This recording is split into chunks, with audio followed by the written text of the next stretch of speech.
Sam Vaughn for Sam Sports Report. The Star Bond voted on in Kansas has been extended to the next year.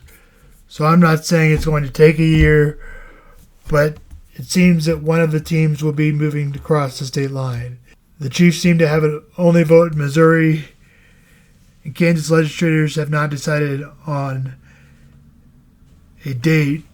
Kansas City Chiefs and Royals have been extended for Kansas for the next 6 months. If I had to make a bet, I would choose the Royals, that they would go to Kansas over to the Chiefs, although the Chiefs still are seeming to be in the running for Kansas, or is that just a play by Kansas? Ty Masterson told reporters that the Kansas City Royals are more likely to come to Kansas than the Kansas City Chiefs. Read more at the Kansas City Star. Here's that link. Also read more at NPR. Here's that link. All right, thank you, Les. We'll get back to that breaking news Kevin mentioned at the top of the newscast. Kansas lawmakers have extended the Star Bonds offer for the Chiefs and the Royals. So this offer would help either team with the cost of building a stadium in the Sunflower State. KSHB 41 government reporter Charlie Keegan traveled to Topeka for today's vote. Kansas put more time on the clock to try and lure the Chiefs and Royals to the Sunflower State. I'm Charlie Keegan here at the Kansas State Capitol. Monday afternoon, a group of legislators extended the Star Bond offer to both teams, but it is contingent on them bringing a plan back here to the state by the end of the year. This move signals that Kansas is still in the running for either the Chiefs or the Royals, but neither team was at the Capitol to update the state on their plans. In a letter last month, the Chiefs president wrote that the team would build a dome if it moves to Kansas. And a group affiliated with the Royals recently invested in Hesperia. That's the old Sprint campus in Overland Park. With the Royals, I think there are more potential viable locations available, and so you're dealing with a lot of different landowners and interests versus a stadium the size of a Super Bowl dome. There's more limited locations you could go. So this extended offer allows the state of Kansas to use Star Bonds to pay for up to 70% of a stadium project. And the timing here is important because just last month, Missouri passed a law that allows the state there to use tax dollars to pay for up to 50% of a stadium project. In Topeka, I'm Charlie Keegan, KSHB 41 News.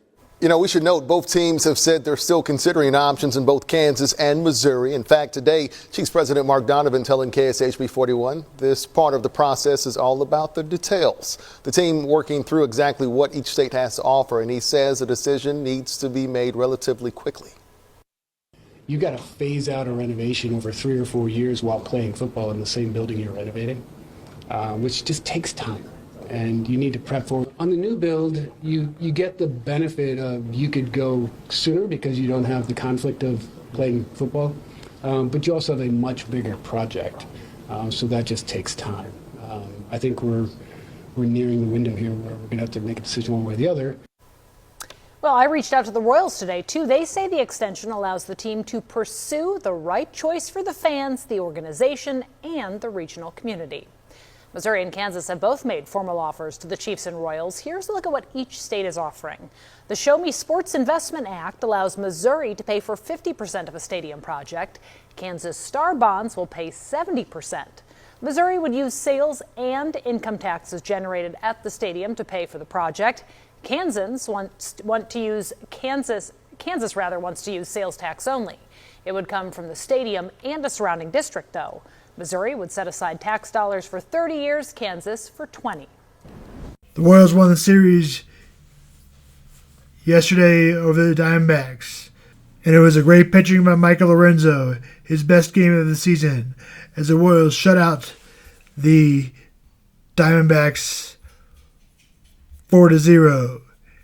It would be very good for the Royals to win both series, especially against the Pirates, who are mightily struggling in last place in the NL Central. I think it seems to start having to have talks about selling for this season if the Royals do not come within 2 of 500 at the All-Star break. Royals will play the Pirates at home. Pirates have the third worst record in the National League. Noah Cameron will get the mound for the Royals. He has an ERA of 4.50 in the last month, although it was off to a great start. The Royals will need to get back on track at home because they are 20-24. Honestly, I thought they were worse than that. If they have a shot at the wild card, it needs to be decided soon. Otherwise, they need to start trading players for next season and at the selling point of the All-Star break. It doesn't just come together on July 31st at the deadline.